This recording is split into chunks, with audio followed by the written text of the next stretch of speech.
Discussion का, that is the properties and preparation of oxygen. इसके कुछ एक नोट्स भी आपको ग्रुप में शेयर किए गए थे, सो आई होप थोड़ा बहुत आप लोगों ने वहां से देखा होगा। जैसे ऑक्सीजन है आपका, इसमें सल्फर है, ठीक है, आपका फॉस्फोरस है, तो ये सारे टॉपिक्स इसके अंडर आते हैं। सल्फर के भी हम देखेंगे, सल्फर के जो एलोट्रॉपिक फॉर्म्स हैं, है ना, तो वो सारी चीज़ें इसमें आएंगी। तो सबसे पहले हम स्टार्ट करते हैं O2 की प्रेपरेशन से। फर्स्ट है is your preparation of dioxygen, preparation of dioxygen, that is your O2 का प्रेपरेशन। ठीक है, तो इसमें अलग अलग तरीके से जो O2 है उसको प्रिपेयर किया जा सकता है। डिफरेंट डिफरेंट मैथड्स हैं इसके लिए।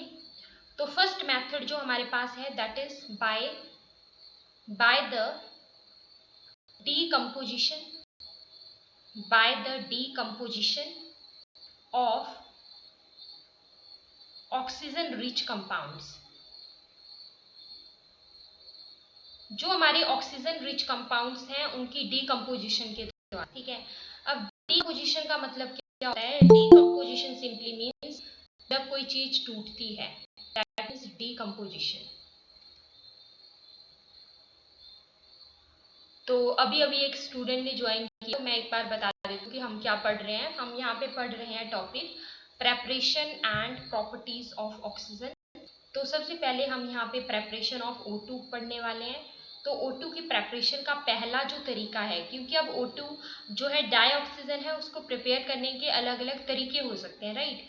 तो जो फर्स्ट मेथड है हमारा इसको प्रिपेयर करने का, वो क्या है? That is by the decomposition of oxygen rich compounds. जो हमारे ऑक्सीजन रिच कंपाउंड्स हैं उनकी डीकम्पोजिशन के द्वारा। डीकम्पोजिशन मीन्स जब हमारी कोई चीज टूटती है, ठीक है, दैट मीन्स योर डीकम्पोजिशन।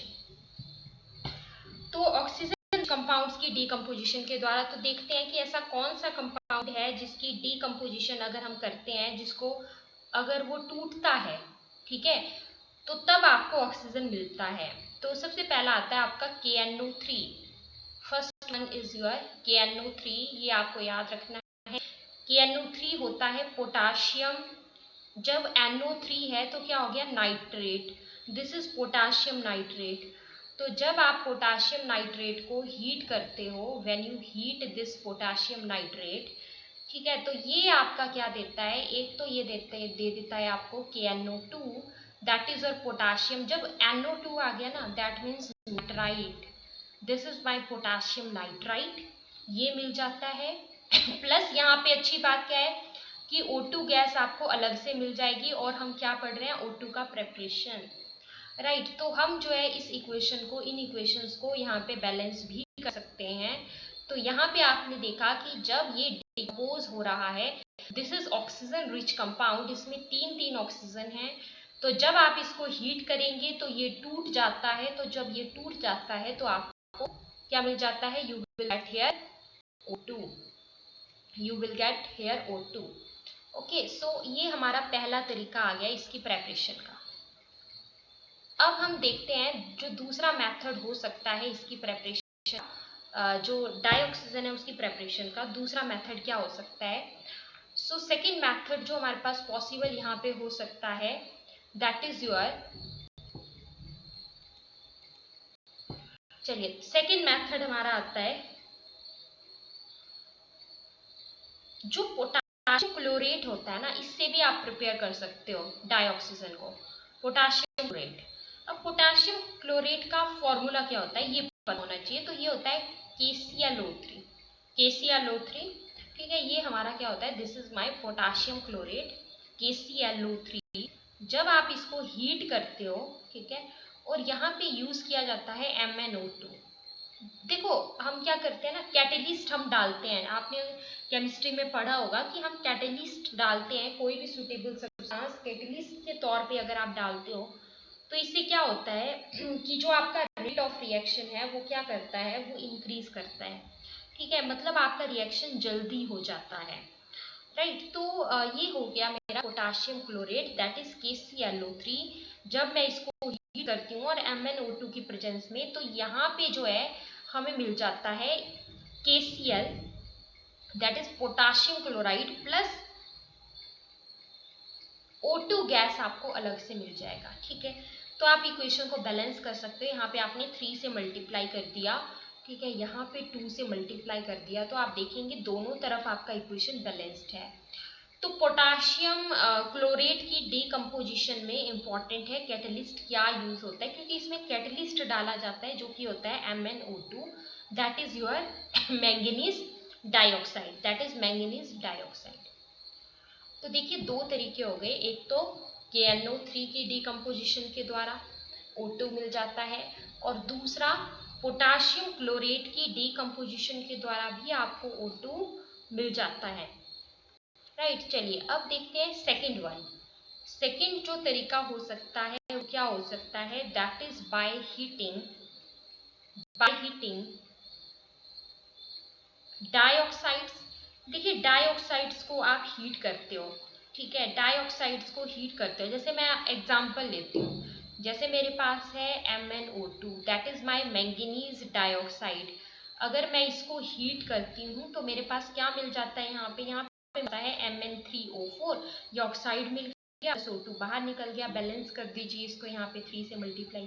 तो इसको हीट करने के ऊपर भी, मतलब डाइऑक्साइड्स को हीट करने के ऊपर भी O2 आपको मिल जाता है। तो ये भी एक तरीका हो गया, ठीक है। दूसरा तरीका क्या हो सकता है कि जो आपके पर ऑक्साइड्स हैं, अगर आप उनको भी हीट करते हो तब भी आपको O2 मिल जाता है। तो अब पर ऑक्साइड जैसे कि हमारा है barium peroxide, that is our BaO2। What is barium peroxide, that is our BaO2। ये हमारा क्या होता है, this is our barium peroxide, ठीक है। अगर इसको हीट करते हैं तो यहाँ पे आपको क्या मिल जाता है, एक तो आपको बेरियम का ऑक्साइड मिल जाएगा, बेरियम ऑक्साइड मिल जाएगा, O2 गैस है वो यहाँ से बाहर निकल जाती है, प्लस O2 गैस बाहर निकल जाती है। और इक्वेशन को आप जो है बैलेंस कर सकते हो। यहाँ पे आपने 2 से मल्टीप्लाई कर दिया, अच्छा बेरियम ऑक्साइड में भी 2 से मल्टीप्लाई कर दिया आपने, ठीक है, और O2 आपको मिल गया। तो मतलब अगर आप जो है, जो भी हमारे सिंपल ऑक्साइड्स हैं, अगर आप उनको भी हीट करते हो ना, जैसे मान लीजिए मेरे पास ना एक ऑक्साइड है, जैसे मोनो ऑक्साइड अगर मैं लेती हूँ, जैसे मान लीजिए लेती हूँ यहाँ पे Ag2O, ठीक है, तो यहाँ पे एक ही ऑक्सीजन है, मोनो टाइप हो गया ये। तो अगर इसको भी हीट करते हैं, ये क्या होता है, this is our silver oxide. Silver oxide अगर आप इसको भी हीट करते हो तो यहाँ पे भी आपको मिल जाता है, सिल्वर अलग मिल जाएगा, प्लस जो O2 गैस है वो आपकी बाहर निकल गई, ठीक है। आप इक्वेशन को बैलेंस कर सकते हो यहाँ पे। बट आपने अल्टीमेटली क्या देखा कि अगर हम जो नॉर्मल ऑक्साइड्स हैं उनको हीट कर रहे हैं, डाइऑक्साइड्स को हीट कर रहे हैं, या फिर आप पर ऑक्साइड्स को हीट करते हो, तो आपको जो है वहाँ पे जो ऑक्सीजन है वो मिल जाता है, O2 आपको मिल जाता है। थर्ड वन हम पढ़ेंगे बाय द लेबोरेटरी मेथड। मतलब अब लैब में भी जो है आप O2 को तैयार कर सकते हो, ठीक है। तो लेबोरेटरी मेथड क्या है for the preparation of your dioxygen, उसके बारे में हम बात करते हैं। So next one is our laboratory method. Laboratory method for the preparation of dioxygen, ठीक है। तो लैब में एक बहुत ही फेमस तरीका है, इम्पॉर्टेंट है, जो कि हमने अभी देखा भी, तो वो बेसिकली लैब वाले मेथड में आता है, ठीक है। So in the laboratory O2 is prepared by the thermal decomposition of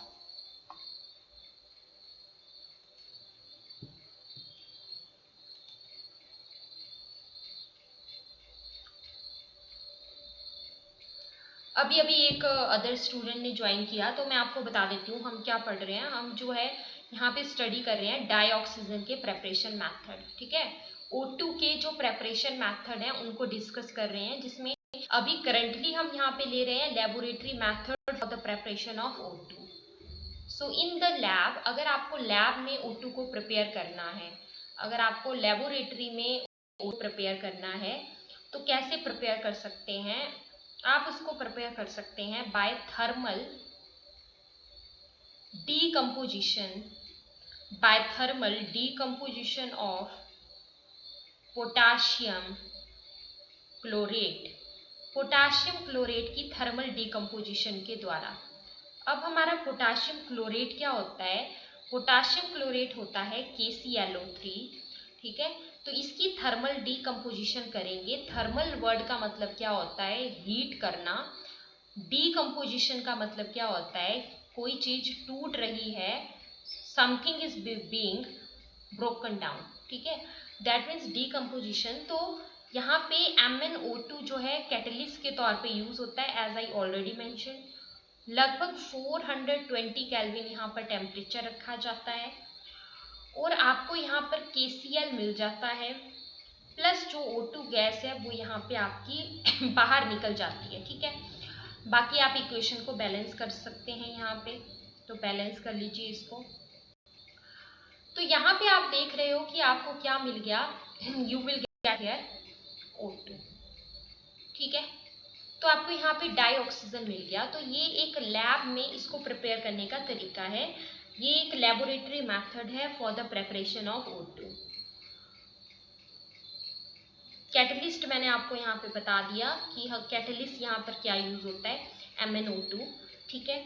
next जो आता है हमारा तरीका, ये तो लेबोरेटरी मेथड में क्लियर हुआ, पोटाशियम क्लोरेट के द्वारा, ठीक है, ये याद रखना है आपको। नेक्स्ट एक और मेथड हो सकता है, this is the 4th number. Laboratory में हमने पढ़ लिया, 4th नंबर पे हम पढ़ेंगे अब O2 को जो है और कैसे प्रिपेयर कर सकते हैं। O2 को प्रिपेयर कर सकते हैं by the action of water on sodium, by the action of water on sodium, ठीक है, on sodium peroxide, on sodium peroxide. तो सोडियम परऑक्साइड क्या होता है आपका? Sodium peroxide is Na2O2, this is your sodium peroxide, ठीक है, on the action of water on it. तो इसीलिए यहाँ पे क्या लेंगे, H2O। तो क्या मिल जाएगा आपको यहाँ पे? देखो जब हमारा H2O टूटता है तो आपको दो चीजें मिलती हैं, एक आयन आपको मिलता है H पॉजिटिव, दूसरा आपको मिलता है OH नेगेटिव, ठीक है। तो Na के ऊपर क्या होता है, पॉजिटिव। तो आप जानते हैं कि पॉजिटिव नेगेटिव क्या होता है, एट्रैक्शन। तो Na पॉजिटिव और OH नेगेटिव एक दूसरे के साथ आना चाहेंगे, यस। तो यहाँ पे NaOH एक तो अलग हो गया, प्लस O2 गैस आपको अलग मिल जाती है। अब आप यहाँ पे इक्वेशन को करना चाहें तो वो भी आप आराम से कर सकते हैं, बैलेंस भी यहाँ पे हो जाता है ये, ठीक है। तो यहाँ पे भी 2 से मल्टीप्लाई कर दिया। तो यहाँ पे आपने देखा कि on the action of water on sodium peroxide, तब भी आपको O2 मिल जाता है। तो ये भी एक प्रेपरेशन का तरीका हो गया डाई ऑक्सीजन के लिए। नेक्स्ट जो हम पढ़ेंगे that is our industrial method for the preparation of industrial preparation. Industrial preparation, industries में कैसे प्रिपेयर किया जा सकता है डाई ऑक्सीजन, ये हम यहाँ पे डिस्कस करेंगे। तो जो मेन सोर्सेज होते हैं for the industrial preparation of dioxygen are air and water. Air और वाटर जो है ये मेन सोर्सेज हैं आपके, ठीक है, for the industrial preparation of dioxygen. Industry में अगर आपको प्रिपेयर करना है तो वहाँ पे जो सोर्सेज मेन रहते हैं वो क्या रहता है, दैट इज एयर और वाटर, याद रखना। तो सबसे पहला हम पढ़ेंगे यहाँ पे from air, from air. So O2 को जो है कैसे प्रिपेयर किया जा सकता है ये याद रखना, ये एक इम्पॉर्टेंट क्योंकि प्रोसेस का नाम है, that is O2 is prepared by fractional distillation, by fractional distillation of air.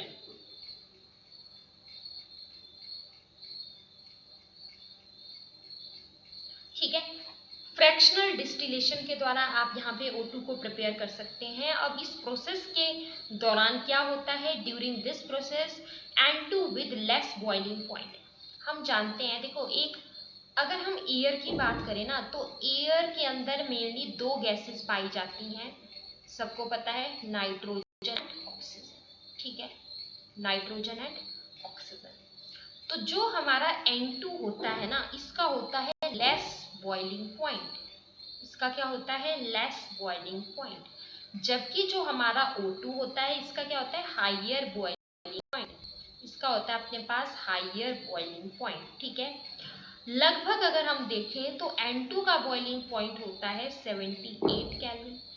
अगर हम देखें O2 का, तो इसका होता है लगभग 90 केल्विन। ठीक है, तो जो N2 है उसका क्या है, लेस बॉइलिंग पॉइंट है, तो ये क्या करता है, इट डिस्टिल्स एज वेपर। ठीक है, कम बॉइलिंग पॉइंट है तो आसानी से जो वेपर्स हैं वो बन जाएंगे, है ना। अच्छा, तो it distils as the vapour, whereas जो O2 है उसका स्लाइटली हाइयर बॉइलिंग पॉइंट है, तो इसीलिए क्या होगा, it will remains in liquid state. ये जो है आपके पास लिक्विड स्टेट में रह जाता है, it means in liquid state. ये आपका लिक्विड स्टेट में रह जाएगा।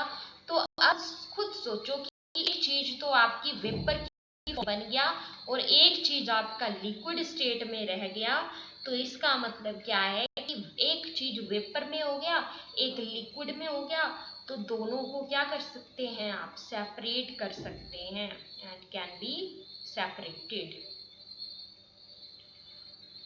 एक बार चार्ट में बताएंगे सब लोग। Audio and video is clear, tell me in the chat box so that we can proceed. Clear, ma'am. Is it okay? बाकी सब Yes, लोग भी ma'am. ओके, बाकी सब लोग भी चैट में बताइए एक बार। ओके, सो ये हो गया हमारा complete industrial preparation from the air. ठीक है, नेक्स्ट हम पढ़ेंगे from water. From water, water कैसे कर सकते हैं, तो इसमें हमारा O2 can also be obtained by electrolysis of water. Water की सिंपल आप क्या करेंगे, इलेक्ट्रोलिसिस करेंगे, द इलेक्ट्रोलिसिस वाटर। ठीक है, कंटेनिंग ए, मतलब उस वाटर के अंदर क्या होगा, कंटेन करेगा, containing A small, containing A small amount of acid और अल्कली, है ना। अल्कली आपका बेस होता है, तो एसिड होगा उसके अंदर, या तो इलेक्ट्रोलिसिस, जब भी किसी चीज की इलेक्ट्रोलिसिस करते हैं, सो एज यू नो कि हम जो है इलेक्ट्रिक करंट वहां पर पास करते हैं, ना, तो इलेक्ट्रोलिसिस ऑफ वाटर के द्वारा भी आपको O2 मिल जाता है। जैसे ये मेरा H2O है,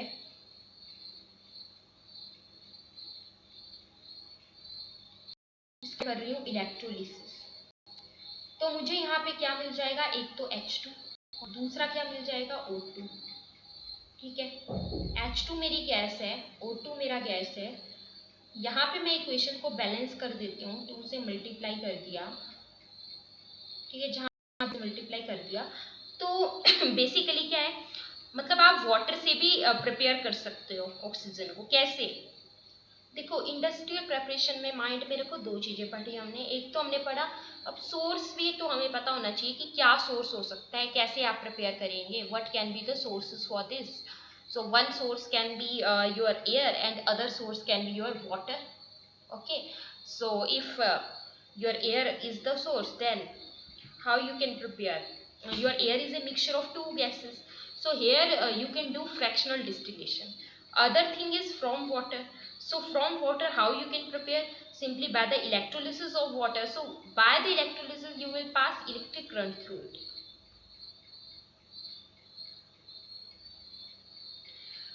चलिए आगे हम पढ़ेंगे, ये हो गया आपके सिलेबस का टॉपिक, प्रेपरेशन के तरीके क्या क्या हो सकते हैं O2 के लिए, ठीक है। अब आपके सिलेबस में एक टॉपिक है कि प्रॉपर्टीज क्या क्या होती हैं आपके O2 की, what are the properties. So next heading is our properties of O2। Dioxygen की प्रॉपर्टीज क्या क्या हो सकती हैं। सबसे पहला आता है कि ये जो हमारी डाइऑक्सीजन है ये कैसी गैस है, ये हमारी एक तो कलरलेस है, ठीक है, कलरलेस है। दूसरा ये हमारी टेस्टलेस है।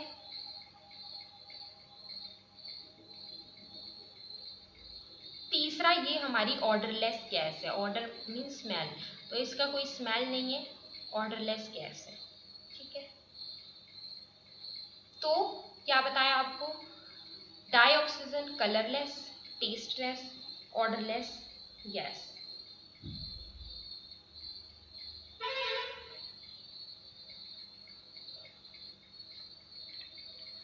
ठीक है, अब हम इसका देखते हैं आगे की थोड़ा सा इसका केमिकल प्रॉपर्टीज क्या क्या हो सकती है ना, मतलब ये रिएक्शन कैसे कैसे करता है।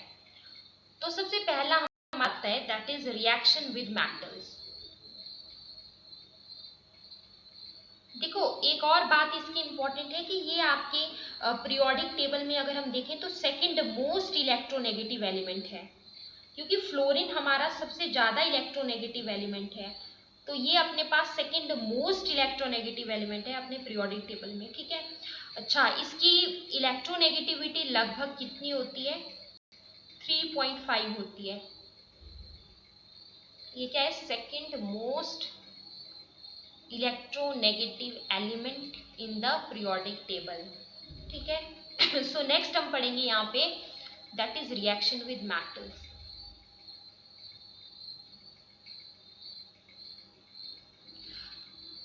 ये इसकी केमिकल प्रॉपर्टीज में आ जाता है ना कि ये रिएक्शन कैसे करेगा।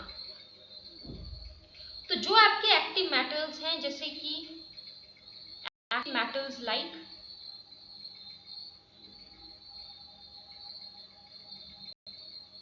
जैसे कि आपका सोडियम है, कैल्शियम है, ठीक है, ये क्या करते हैं, ये रिएक्ट कर जाते हैं एट रूम टेम्परेचर, ये रिएक्ट कर जाते हैं एट रूम टेम्परेचर टू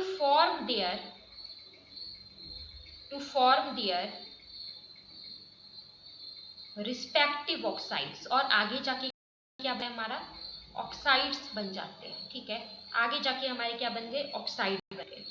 अच्छा मैं जैसे लिख देती हूँ यहाँ पे, चलो सोडियम है मेरे पास, ठीक है, ये मेरा रिएक्ट करा, इसका रिएक्शन हुआ O2 के साथ, तो मेरे पास मिल जाएगा Na2O। अच्छा कैल्शियम है जो कि एक एक्टिव मेटल है, एक अल्केलाइन अर्थ मेटल है, अगर ये मेरा O2 के साथ रिएक्ट करता है तो यहाँ पे मुझे मिल जाएगा कैल्शियम का ऑक्साइड मिल जाएगा, ओके।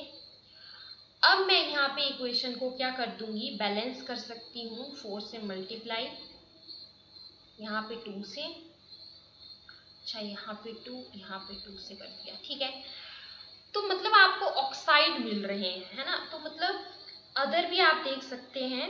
अच्छा एक बहुत इंपॉर्टेंट बात है कि ये जो हमारा O2 होता है ये आपका अगर आयरन है, एल्यूमिनियम है, कॉपर है, इनके साथ हाई टेम्परेचर के ऊपर ही रिएक्ट कर सकता है। So note this point, star mark लगा लीजिए, इट रिएक्ट्स विद आयरन, मतलब इनके केस में भी ऑक्साइड आपको मिलता है, अभी हम देखेंगे। So it reacts with iron, aluminium, copper etc. metals at high temperature, at high temperature। अच्छा जैसे देखो एल्यूमिनियम है, प्लस O2 है, तो यहाँ पे आपको हाई टेम्परेचर रखना पड़ता है। तो आपके पास क्या मिल जाता है, एल्यूमिनियम का ट्राईऑक्साइड मिल जाता है। एल्यूमिनियम ट्राईऑक्साइड आपको यहाँ पे मिल गया। आपको लास्ट लेक्चर्स में मैंने पढ़ाया था कि एल्यूमिनियम ट्राईऑक्साइड कैसी ऑक्साइड है, एम्फोटेरिक, ठीक है, एम्फोटेरिक ऑक्साइड। आयरन भी अगर O2 के साथ रिएक्ट करता है तो यहाँ पे देखो कौन सा ऑक्साइड मिलेगा आपको, Fe2O3, ठीक है। लेकिन यहाँ पे कंडीशंस क्या है, हाई टेम्परेचर,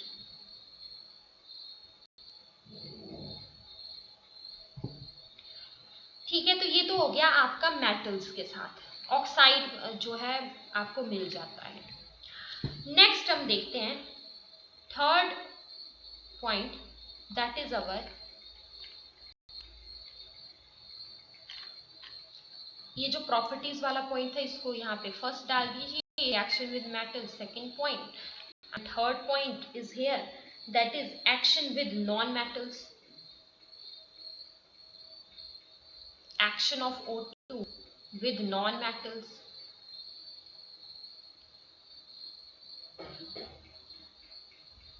तो यहाँ पे आपको क्या मिलता है, यहाँ पे भी आपको ऑक्साइड मिल जाते हैं, इट फॉर्म्स ऑक्साइड्स, यहाँ पे भी आपको ऑक्साइड्स मिल जाते हैं। देखते हैं कैसे।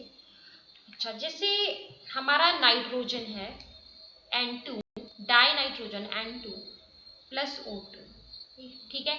यहाँ पे अगर आप हाई टेम्परेचर रख रहे हो तो आपको NO मिल गया, दैट इज योर NO क्या है, नाइट्रिक ऑक्साइड, नाइट्रिक ऑक्साइड, ठीक है। अब आप इक्वेशन को यहाँ पे बैलेंस भी कर सकते हैं, और टेम्परेचर यहाँ पे काफ़ी हाई रखा जाता है, दैट इज 3273 केल्विन। तो आपको यहाँ पे क्या मिल गया, you will get here, balance कर देते हैं, 2NO ना, यहाँ पे N2 है, यहाँ पे O2, इस तरीके से तो ऑक्साइड आपको मिल गया, ठीक है। अब जैसे सल्फर एंड नॉन मेटल अगर ये करता है रिएक्ट O2 के साथ, हीट करते हैं यहाँ पे, तो यहाँ पे आपको SO2 मिल गया। तो मतलब है तो ये भी अल्टीमेटली ऑक्साइड ही ना, सल्फर डाइऑक्साइड। कार्बन है, कार्बन भी एक नॉन मेटल है, ये भी अगर रिएक्ट करता है O2 के साथ और अगर आप इसको हीट करते हैं तो CO2, that is carbon dioxide, ये मिल जाता है। इसके अलावा H2 है प्लस O2, यहाँ पे हाइड्रोजन नॉन मेटल है, ठीक है। टेम्परेचर हाई टेम्परेचर रखते हैं 1073 केल्विन के आसपास, और यहाँ से इलेक्ट्रिक डिस्चार्ज करते हैं अगर, तो आपको H2O मिल जाता है। इक्वेशन को आप बैलेंस भी कर सकते हैं, यहाँ पे इक्वेशन को बैलेंस कर दीजिए तो आपको H2O मिल गया यहाँ पे। तो है तो ये भी ऑक्साइड ही ना, H2O, ऑक्सीजन तो इसमें भी है, तो मीन्स आपको जो है यहाँ पे ऑक्साइड मिल जाते हैं जब भी आप नॉन मेटल्स के साथ रिएक्शन करवाते हो। तो यहाँ पे भी हमने यही देखा।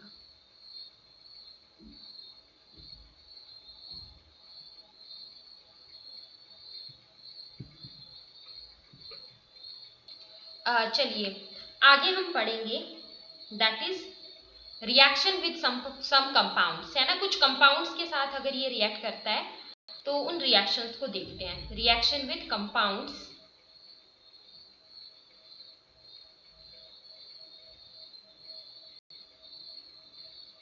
ठीक है। तो याद रखना कि जो हमारा डाइऑक्सीजन है वो एक ऑक्सीडाइजिंग एजेंट है, ठीक है। So dioxygen is an oxidizing agent, it is an oxidizing agent. ये क्या करता है, ये ऑक्सीडाइज कर देता है, and it oxidizes many compounds, बहुत सारी कंपाउंड्स को ये ऑक्सीडाइज कर देता है under specific conditions, under specific conditions. जैसे एग्जाम्पल के तौर पे हम देख लेते हैं, फॉर एग्जाम्पल जैसे HCl एक कंपाउंड है, दैट इज हाइड्रोक्लोरिक एसिड, ठीक है, तो ये आपका ऑक्सीडाइज हो जाएगा, तो आपने यहाँ पे लिख दिया +O2, ठीक है। अच्छा, तो यहाँ पे याद रखना कि ये रिएक्शन एक कैटलिस्ट की प्रेजेंस में होता है, HCl और O2 का, इसको हम बोलते हैं दैट इज CuCl2, है ना, CuCl2 की प्रेजेंस में होता है। 700 केल्विन लगभग टेम्परेचर रखते हैं। तो यहाँ पे मेन चीज याद रखनी है ना कि आपको जो है H2O मिल गया प्लस Cl2, तो ये जो प्रोसेस है ना, ये याद रखना, ये Cl2 की प्रेपरेशन का तरीका आ जाता है, मतलब जो क्लोरीन गैस है उसको प्रिपेयर करने का एक मेथड ये आपका आ जाता है, ठीक है। क्योंकि अब यहाँ पे कई बार क्वेश्चन आ सकता है कि CuCl2 कैटलिस्ट के तौर पे यूज हो रहा है ना, तो ये किस में, ये क्लोरीन की प्रेपरेशन का एक मेथड है, HCl प्लस O2 को रिएक्ट करवा के आपको यहाँ पे ये H2O भी मिल गया और Cl2 भी। इसके अलावा अगर मैं अदर एग्जांपल लूँ, जैसे मान लो एक कंपाउंड है मेरे पास मीथेन, है ना, मीथेन एक कंपाउंड है, तो यहाँ पे अगर O2 है तो इसको भी ऑक्सीडाइज कर देगा, तो CO2 गैस आपको मिल जाएगी। देखो ये बेसिकली आपका कंबशन का रिएक्शन आता है, अगर आपने कंबशन पढ़ा होगा, है ना, कंबशन क्या होता है, कोई भी हाइड्रोकार्बन है उसको बर्न करते हैं अगर एयर में, जैसे CH4 है तो ये हमारा हाइड्रोकार्बन है, क्यों, क्योंकि इसके अंदर कार्बन है और इसके अंदर हाइड्रोजन इज देयर, राइट, तो आपको कार्बन डाइऑक्साइड मिल जाता है प्लस आपको यहाँ पे वाटर मिल गया, ठीक है। तो आप इक्वेशन को बैलेंस यहाँ पे कर सकते हो, इक्वेशन को आप बैलेंस कर लीजिए, तो CO2 you will get here, CO2 you will get here, तो मतलब on the combustion of the hydrocarbons you will get two things, carbon dioxide and water।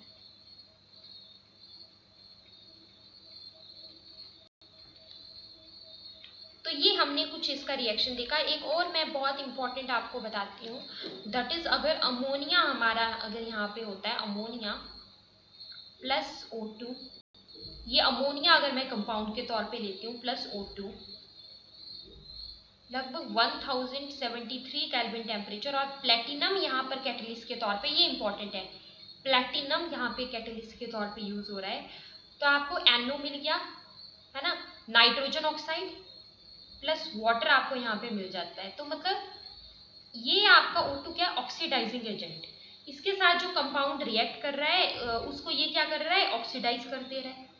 लेकिन कंडीशन यहाँ पे कुछ स्पेसिफिक होना जरूरी है, जैसे मैंने आपको बताया टेम्परेचर का कंडीशन, या फिर जो भी कैटलिस्ट यहाँ पर डाल रहे हैं ना वो कंडीशंस, तो आप इसको बैलेंस कर लीजिए।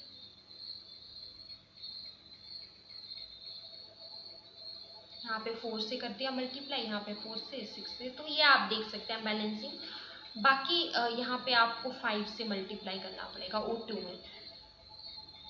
तो ये एक इम्पॉर्टेंट आपका रिएक्शन था, ये इसीलिए मैंने आपको यहाँ पे बता दिया, मतलब यहाँ पे आपको नाइट्रोजन का ऑक्साइड मिलता है बेसिकली, है ना, नाइट्रोजन का ऑक्साइड आपको मिल रहा है।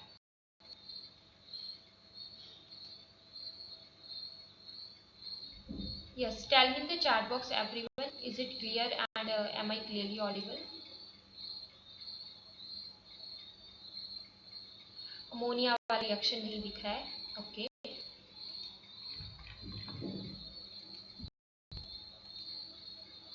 इसको मैं अलग से लिखती हूँ,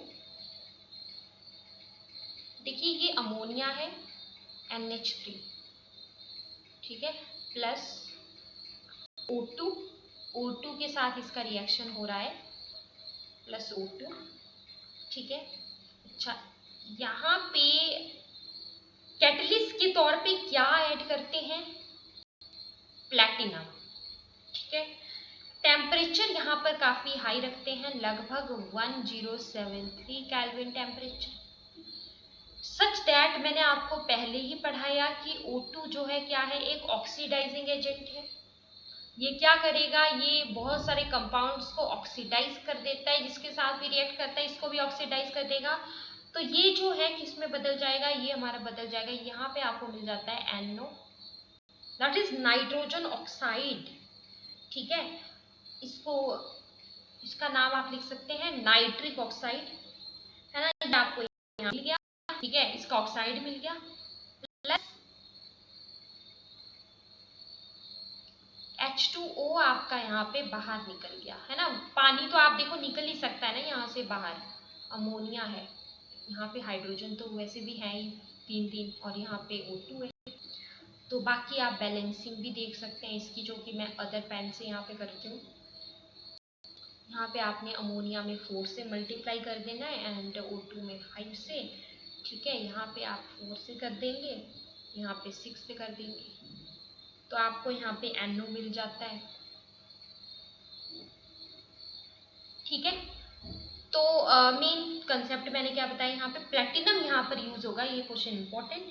और दूसरा आपको क्या मिल रहा है, यहाँ पे नाइट्रिक ऑक्साइड मिल रहा है। तीसरी बात क्या है कि जो डाई ऑक्सीजन है वो एक ऑक्सीडाइजिंग एजेंट है, और ये ऑक्सीडाइज करता है बहुत सारे कंपाउंड्स को अंडर स्पेसिफिक कंडीशंस।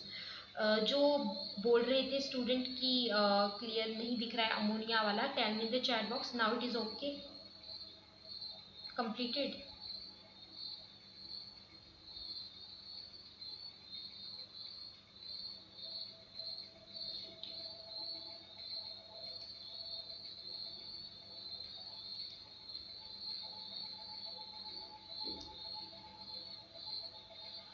चलिए ठीक है, तो आगे हम प्रोसीड करते हैं फिर।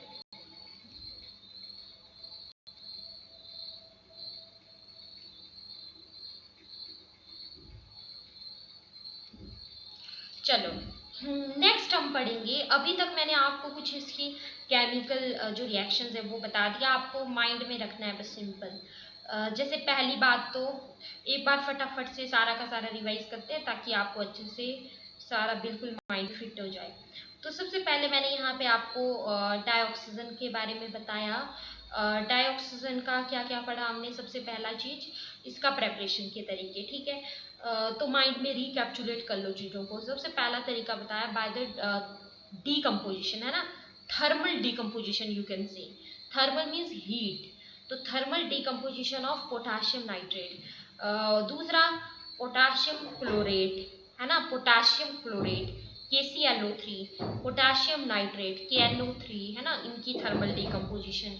अच्छा, तीसरी चीज आपको बताइए कि अगर हम डाइऑक्साइड्स को परऑक्साइड्स को अगर हीट कर रहे थे तो तब भी हमें जो है ऑक्साइड ही मिलता है। फिर मैंने बताया laboratory method for the preparation of dioxygen, है ना। तो लेबोरेटरी मेथड में कौन सा बताया आपको, दैट इज पोटाशियम क्लोरेट वाला, दैट इज KClO3 वाला, है ना। वो एक लैब में इसको प्रिपेयर करने का तरीका है KClO3 वाला।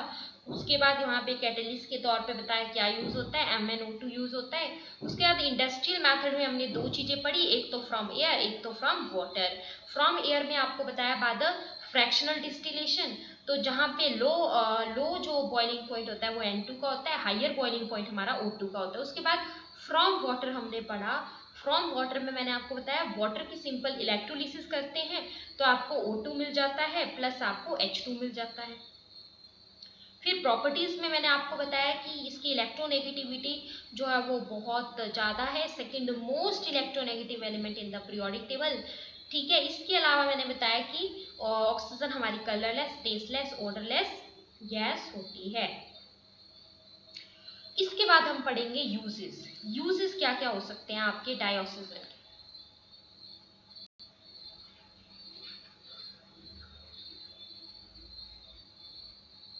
Next one is your uses. तो फर्स्ट यूज आता है इसका, it is used as an oxidising, बहुत इंपॉर्टेंट, एक ऑक्सीडाइजिंग एजेंट की तरह और एक ब्लीचिंग एजेंट की तरह इसका यूज होता है। And a bleaching agent, it is used as an oxidising and a bleaching agent. Next point is liquid O2, अगर आपका लिक्विड फॉर्म में O2 है then it is used as, liquid O2 is used as rocket fuel, liquid O2 is used as a rocket fuel.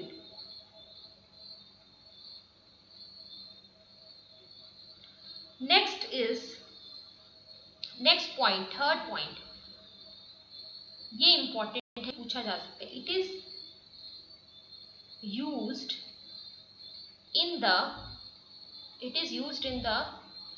oxyhydrogen or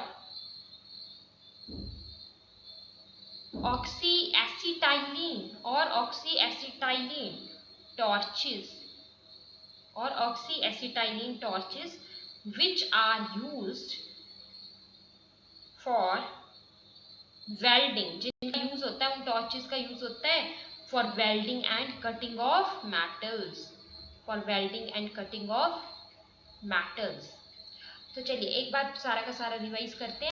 मैंने आपको बताया uses of dioxygen, ठीक है। Uses of dioxygen में सबसे पहले मैंने आपको क्या बताया, that is it is used as an oxidising and a bleaching agent. Next मैंने बताया कि जो लिक्विड O2 है वो एज ए यूज होता है एज ए रॉकेट फ्यूल, है ना। क्वेश्चन यहाँ से हो गया। तीसरा बताया ये ऑक्सी एसिटाइलिन टॉर्चेस वाला, ये याद रखना है। और कई बार ये वेल्डिंग वाला क्वेश्चन आ जाता है, तो ये याद रखना है, ऑक्सी एसिटाइलिन टॉर्चेस में ये वेल्डिंग वाली बात जो आपको बताई, ठीक है। उसके बाद हमारा आता है इसका यूज जो है, हम मेटलर्जी पढ़ के आए हैं ना, मेटलर्जी हमने पढ़ा है। तो जो आपके मेटलर्जिकल जो प्रोसेसेस होते हैं उनमें भी इसका यूज होता है। Fourth point is your it is used in metallurgical processes में भी हमने इसका यूज देखा। अब क्यों यूज होता है, to remove the impurities of metals by oxidation।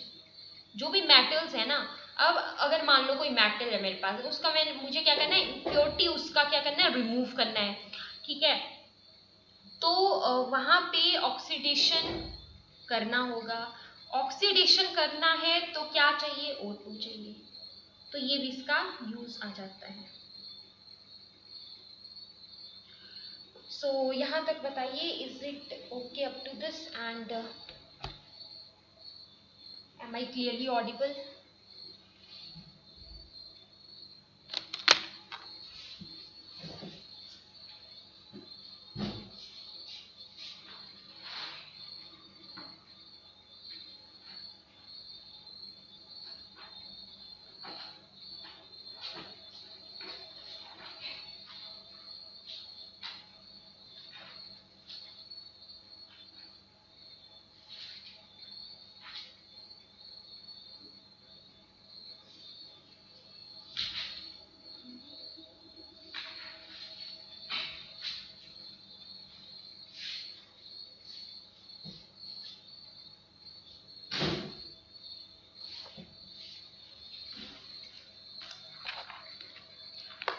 चलिए नेक्स्ट हम बहुत इंपॉर्टेंट पॉइंट डिस्कस करेंगे, that is anomalous behaviour. Okay, और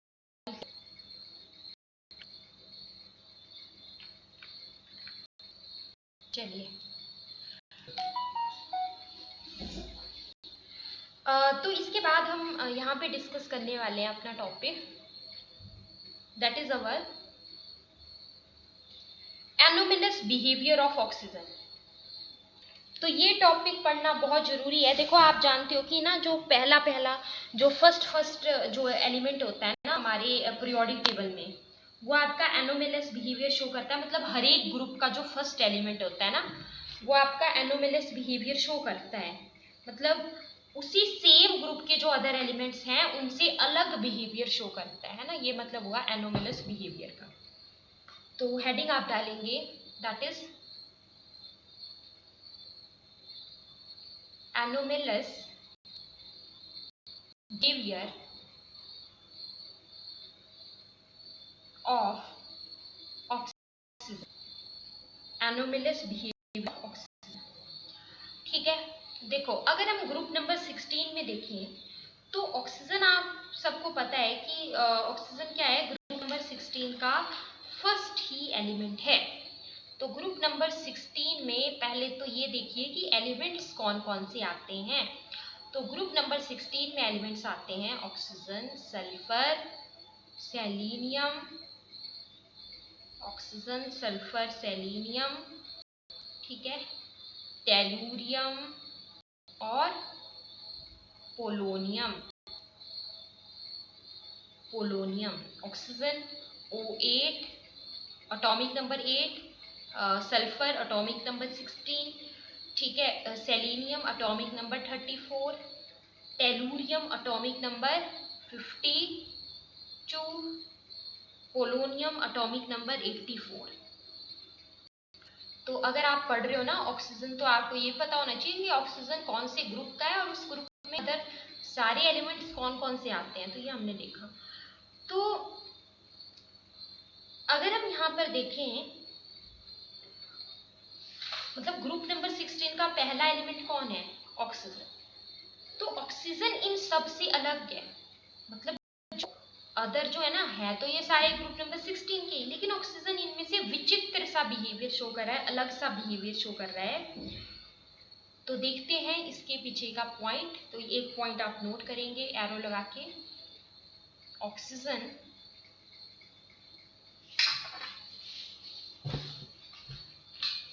the first member of group number 16।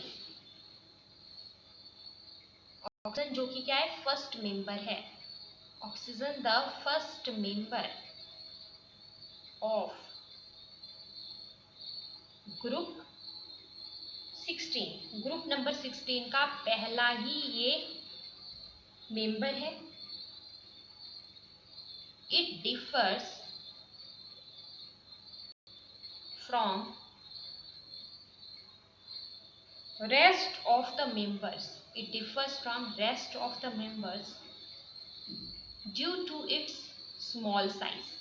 अब इसके पीछे का कारण क्या है? देखो, सारे लोगों को पता है कि डाउन द ग्रुप साइज क्या करता है? बढ़ता है। ऑक्सीजन सबसे पहला एलिमेंट है, तो इसका साइज क्या होगा? सबसे छोटा होगा। ठीक है, तो oxygen differs from the group number 16 elements जो अदर हैं उनसे अलग क्यों है? क्योंकि इसका साइज क्या है? छोटा है। ठीक है, साइज छोटा है तो इलेक्ट्रोनेगेटिविटी क्या है? हाई है। मैंने आपको पहले बताया, और इसकी इलेक्ट्रोनेगेटिविटी की वैल्यू भी इवन आपको बताई कि इलेक्ट्रोनेगेटिविटी इसकी बहुत ज़्यादा है। इनफैक्ट ये सारे के सारे पीरियोडिक टेबल में अगर हम देखें तो सेकेंड मोस्ट इलेक्ट्रोनेगेटिव एलिमेंट है। ठीक है, तो इसकी क्या है? High electronegativity. थर्ड थिंग इसमें क्या है? इसके पास क्या है? Non availability of d orbitals in the valence shell. Non availability of, देखो जो हमारा ना फर्स्ट जो एलिमेंट होता है उसका हर एक ग्रुप का, जैसे बोरोन है, बोरोन आपका ग्रुप नंबर 13 का फर्स्ट एलिमेंट है ना। ग्रुप नंबर 14 का फर्स्ट एलिमेंट कौन है? कार्बन। 15 का कौन है फर्स्ट एलिमेंट? नाइट्रोजन। 16 का फर्स्ट एलिमेंट कौन है? ऑक्सीजन।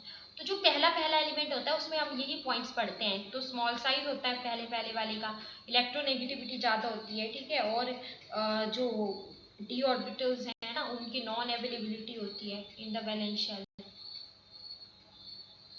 क्योंकि अगर आप इसकी इलेक्ट्रॉनिक कॉन्फ़िगरेशन लिखेंगे ना तो उसमें डी ऑर्बिटल नहीं आएगा। इसकी कॉन्फ़िगरेशन क्या होती है? 1s2। अब देखो इसका एटॉमिक नंबर जो है कितना होता है? 8 होता है ना। तो इसमें हमारा डी वाला तो आएगा ही नहीं, मतलब इसमें एक तो एस वाला आएगा, एक पी वाला आएगा जब कॉन्फ़िगरेशन इसकी लिखेंगे, है ना। तो इसमें डी ऑर्बिटल्स नहीं है। वैसे भी जो हमारा फर्स्ट एलिमेंट होता है ना हर एक उसका, उसमें मैंने आपको बताया कि ये पॉइंट तो आपको दिमाग में रखनी है उनके लिए कि उनकी जो आयनाइजेशन इंथैल्पी होती है वो हाई होती है। अगर साइज छोटा तो आयनाइजेशन इंथैल्पी हाई, है ना, और इलेक्ट्रोनेगेटिविटी ज़्यादा, small size, non availability of the D orbital. अब आपको ये कारण तो पता लगे कि कारण क्या है इसके एनोमलस बिहेवियर होने का। ठीक है, तो अब हम देखते हैं कि ऐसा क्या क्या अलग ये बिहेवियर शो करता है ना, ये भी हमें थोड़ा सा पता होना चाहिए यहाँ पे। सबसे पहला आता है कि जो ऑक्सीजन है वो एक डायटोमिक गैस है। ये सारे हम पढ़ रहे हैं कि अदर जो ग्रुप नंबर 16 के एलिमेंट्स हैं उनमें से क्या क्या चीजें हैं जो कि इसमें अलग है।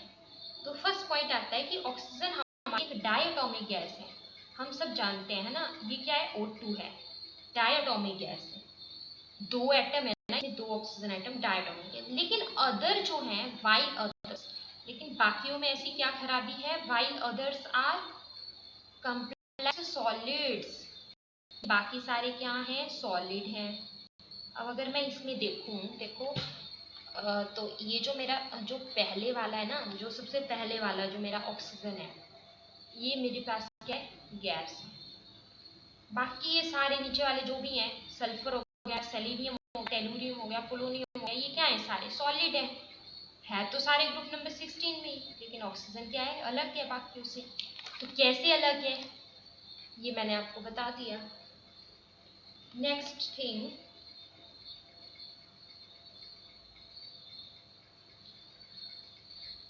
next anomalous behavior is O2 is paramagnetic. Paramagnetic diamagnetic क्या होते हैं, ऑलरेडी आपको बताया केमिकल बॉन्डिंग में, है ना। तो O2 हमारा पैरामैग्नेटिक है ड्यू टू, अब देखो जो हमारे पैरामैग्नेटिक होते हैं वो क्या होते हैं, जिनके पास क्या होते हैं, अनपेयर्ड इलेक्ट्रॉन पाए जाते हैं। So due to presence of unpaired electrons, ठीक है, अनपेयर्ड इलेक्ट्रॉन्स के होने की वजह से O2 अपने पैरामैग्नेटिक है, जबकि जो बाकी सारे हैं ना, रेस्ट आर, बाकी जो अदर सारे हैं वो अपने पास क्या है, डायामैग्नेटिक है। तो ये देखा अलग हो गया इसकी बात।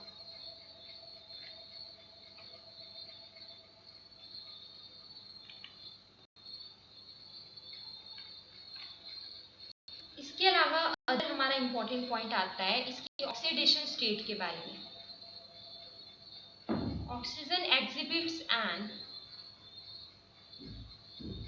Oxidation state of -2 only, -2 only, ठीक है। एक्सेप्ट, उसमें भी एक एक्सेप्शन है, एक्सेप्ट इन O2F2। अगर हम O2F2 में देखें, ये इसका एक फ्लोराइड बन गया ना, या फिर अगर आप OF2 में देखें, ये भी एक फ्लोराइड बन गया। तो इनमें क्या होता है, वेयर इट हैज, अगर आप इनमें देखते हैं, मतलब O2F2 में और OF2 में, तो इनमें क्या होता है, ये जो ऑक्सीजन है ये कौन सी ऑक्सीडेशन स्टेट में होता है, इनमें +1 एंड +2 स्टेट में होता है ना, रिस्पेक्टिवली। जैसे अगर मैं ना इसमें देखूँ, मान लो ये मेरा O2F2 है, इसमें मुझे निकालना है इसका ऑक्सीडेशन स्टेट, इसके ऊपर फ्लोरीन के ऊपर तो -1 होता है ना, तो कैसे करेंगे, 2 × x + 2 × -1 = 0, तो ये आ जाएगा 2x + -1 = 0, 2x - 1 = 0। अच्छा, तो यहाँ पे आप देख रहे हो कि इसका ऑक्सीडेशन स्टेट अगर आप देखते हैं ना यहाँ पे, तो ये +1 आएगा, और OF2 में अगर आप देखेंगे तो हमारा क्या आ जाएगा, +2 आ जाएगा। तो मेन जो कंसर्न यहाँ पर है वो ये है कि वैसे जनरली तो ये -2 ही शो करता है ना, इसके अलावा आपने देखा कि इन दो में एक्सेप्शन है कि इनमें ये +1 +2 भी शो कर दे रहा है ना। और इसके अलावा अगर हम परऑक्साइड्स में देखें, एंड इन परऑक्साइड्स, जैसे कि परऑक्साइड क्या, जैसे कि सोडियम परऑक्साइड अभी हमने देखा है ना, Na2O2, ये हमारा क्या था, परऑक्साइड था। तो अगर आप परऑक्साइड्स में देखते हो तो वहां पे इसका ऑक्सीडेशन स्टेट कितना होता है, वेयर इट हैज, इनमें ऑक्सीजन जो है हमारा -1 ऑक्सीडेशन स्टेट में होता है ना, -1 ऑक्सीडेशन। तो इसमें देखो सोडियम के ऊपर तो +1 होगा, है ना, इसके ऊपर -1 होगा। तो परऑक्साइड्स में ये -1 ऑक्सीडेशन स्टेट में एग्जिस्ट करता है। तो मतलब आपने ये देखा कि जनरली ये -2 ऑक्सीडेशन स्टेट शो करता है, लेकिन O2F2 और OF2 में ये जो फ्लोराइड्स इसके हैं इनमें +1 +2 भी शो कर दे रहा है, परऑक्साइड्स में -1 ऑक्सीडेशन स्टेट में होगा। तो मतलब मोटा मोटा अगर हम देखें तो मतलब ये 2 से ऊपर तो नहीं बढ़ रहा है ना, 2 से ऊपर नहीं बढ़ रहा है ऑक्सीडेशन स्टेट में जनरली, ठीक है, मतलब -2 +1 +2 -1, दैट्स इट। बट जो अदर मेंबर्स हैं सेम ग्रुप, ये इंपॉर्टेंट बात है, whereas other members show है सेम ही ग्रुप के, ग्रुप नंबर 16 के ही हैं, ठीक है। लेकिन अदर मेंबर्स में क्या खास बात है, दे शो +4 एंड +6 ऑक्सीडेशन स्टेट्स, है ना, in addition to +2 oxidation state, +2 के साथ साथ जो अदर मेंबर्स हैं वो +4 +6 ऑक्सीडेशन स्टेट्स को भी शो कर पा रहे हैं। तो ये एक बहुत खास बात है इसकी। तो ये मैंने कुछ इंपॉर्टेंट पॉइंट्स आपको बता दिए। अच्छा, इसके अलावा और भी मैं आपको एक इंपॉर्टेंट पॉइंट बताती हूँ इसका एनोमलस बिहेवियर का, दैट इज जो O2 मॉलिक्यूल है वो हाईली स्टेबल है। O2 मॉलिक्यूल ही है ना ये, अगर ऐसे होता हो तो मैं बोलती हूँ ऑक्सीजन एटम, O2 है तो मतलब मॉलिक्यूल है। तो जो O2 मॉलिक्यूल है वो काफ़ी ज़्यादा स्टेबल है, हाईली स्टेबल, स्टेबिलिटी इसकी बहुत ज़्यादा है। अच्छा, अब सवाल ये उठता है कि इसकी स्टेबिलिटी क्यों ज़्यादा है, why it is stable? So due to, इसके पीछे का कारण क्या है, so due to strong O double bond O bond, देखो क्योंकि O2 में कैसी बॉन्ड है, ऑक्सीजन और ऑक्सीजन के बीच में डबल बॉन्ड होती है, राइट। अब ये जो इसके बीच में बॉन्ड है ये काफी स्ट्रॉन्ग बॉन्ड है। अगर ये काफी स्ट्रॉन्ग बॉन्ड है, कोई स्ट्रॉन्ग चीज है उसको क्या तोड़ सकते हो आसानी से, नहीं तोड़ सकते हैं। कोई स्ट्रॉन्ग चीज है उसको आसानी से नहीं तोड़ा जा सकता है। अगर किसी की फ्रेंडशिप बहुत स्ट्रॉन्ग है तो आप नहीं तोड़ सकते हो, आप बीच में नहीं आ सकते, वैसे यहाँ पे नहीं तोड़ सकते। अगर नहीं तोड़ सकते हो बॉन्ड ही, तो चीज कैसी है, स्टेबल है। स्टेबल है, जिसको कोई आसानी से नहीं तोड़ सकता है वो कैसा है, स्टेबल है। अच्छा, तो स्ट्रॉन्ग अगर कोई चीज है तो उसको तोड़ने के लिए एनर्जी तो ज्यादा ही लगेगी ना। अगर कोई चीज स्ट्रॉन्ग है तो उसको तोड़ने के लिए ज्यादा एनर्जी लगेगी, राइट। तो ऑक्सीजन और ऑक्सीजन के बीच की ये जो डबल बॉन्ड है ये स्ट्रॉन्ग है, तो इसीलिए यहाँ पर बॉन्ड एनर्जी भी क्या होती है, ज्यादा होती है। हैविंग बॉन्ड एनर्जी क्या होगी, बॉन्ड एनर्जी को आप समझ लो बॉन्ड डिसोसिएशन एनर्जी, मतलब बॉन्ड को तोड़ने के लिए, बॉन्ड को डिसोशिएट करने के लिए कितनी एनर्जी जो है वो लगेगी, है ना। तो इसकी बॉन्ड एनर्जी होती है लगभग 117 किलो कैलोरी पर मोल।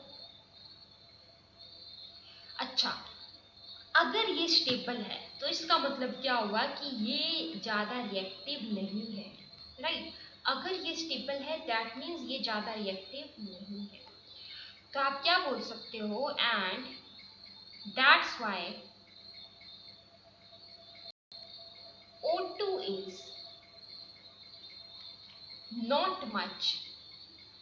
is not much reactive under ordinary conditions। इसीलिए अगर हम ऑर्डिनरी कंडीशंस में तो O2 ज़्यादा रिएक्टिव नहीं है। ऑर्डिनरी कंडीशंस का मतलब समझ रहे हो, मतलब मान लो अगर आप बहुत ज़्यादा हाई टेम्परेचर रख रहे हो, आप कंडीशन से स्पेशल कर रहे हो, कोई कैटलिस्ट ऐड कर रहे हो, कुछ मतलब आप कुछ स्पेशल चीज़ें कर रहे हो, है ना, मतलब कंडीशंस आप ऑर्डिनरी नहीं रख रहे हो, तो तब उसका रिएक्टिविटी बढ़ सकता है। लेकिन अगर कंडीशंस ऑर्डिनरी हैं तो उस टाइम ये ज़्यादा रिएक्टिव क्यों नहीं है, क्योंकि इसके बीच के बॉन्ड जितनी आसानी से बॉन्ड टूटनी होती उतना तो ज़्यादा ये रिएक्टिव होता, लेकिन बॉन्ड को तोड़ने के लिए एनर्जी ज़्यादा लग रही है। क्यों एनर्जी ज़्यादा लग रही है, क्योंकि ये बॉन्ड स्ट्रॉन्ग है। अच्छा, अगर हम बॉन्ड की स्ट्रॉन्गनेस की बात करें ना, तो सिंगल बॉन्ड को तोड़ने के लिए देखो सबसे कम एनर्जी लगती है, आपको पता है ना। डबल बॉन्ड है तो ज़्यादा लगेगी, ट्रिपल है तो उससे भी ज़्यादा लगेगी, है ना। तो यहाँ पे O और O के बीच में डबल बॉन्ड है तो एनर्जी ज़्यादा लग रही है, तो इसकी वजह से अगर बॉन्ड ही नहीं टूट पा रही है आसानी से तो वो चीज़ क्या होगी, स्टेबल होगी। अगर वो चीज़ स्टेबल है तो मतलब की रिएक्टिविटी क्या है, कम।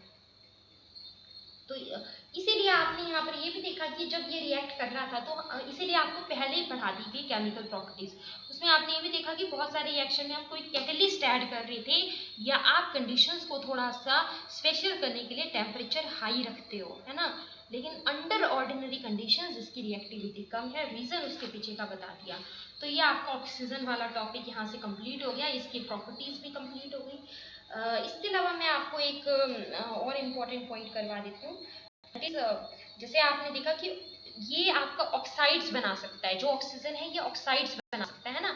तो अब वो ऑक्साइड्स कौन कौन सी हो सकती हैं, जैसे कि हमारी बेसिक ऑक्साइड्स होती है ना, बेसिक ऑक्साइड्स होते हैं। तो बेसिक ऑक्साइड्स में एग्जांपल्स इंपॉर्टेंट क्या है, जैसे कि हमारा Na2O हो गया, है ना, MgO हो गया। अब यहाँ पे आप देख रहे हो सोडियम मेटल है, मैग्नीशियम मेटल है ना। Metals in general metals basic oxides बनाते हैं। अच्छा, एसिडिक ऑक्साइड्स में एग्जांपल जैसे कि CO2 एक एसिडिक ऑक्साइड है। In general non metals acidic oxide बनाते हैं। तो CO2 हमारा एक एसिडिक ऑक्साइड है, SO2 हमारा एक एसिडिक ऑक्साइड है। इसके एम्फोटेरिक ऑक्साइड का बहुत फेमस एग्जांपल आपको बताया Al2O3 है ना। जबकि H2O एक न्यूट्रल ऑक्साइड है। आप सब जानते हो ना, H2O is a neutral molecule, MCQ question. तो ये एक न्यूट्रल ऑक्साइड है, this is a neutral oxide. तो ये भी आपका कंप्लीट करवा दिया ऑक्सीजन वाला पोर्शन, बाकी हम नेक्स्ट टाइम देखेंगे। ठीक है, तो यहाँ तक बताइए completed each and everything. Everyone let me know in the chat box.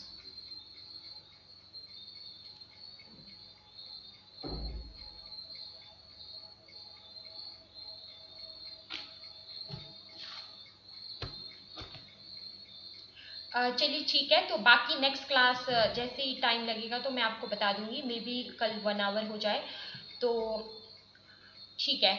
बाकी हम नेक्स्ट टाइम करेंगे, ठीक है। इसको आप रिवाइज कर लेना, ऑक्सीजन वाला पोर्शन। इसके अलावा सल्फर करना है डिटेल में, फॉस्फोरस करेंगे। चलिए ठीक है, तो that's all for today. Okay bye. Okay bye, good night.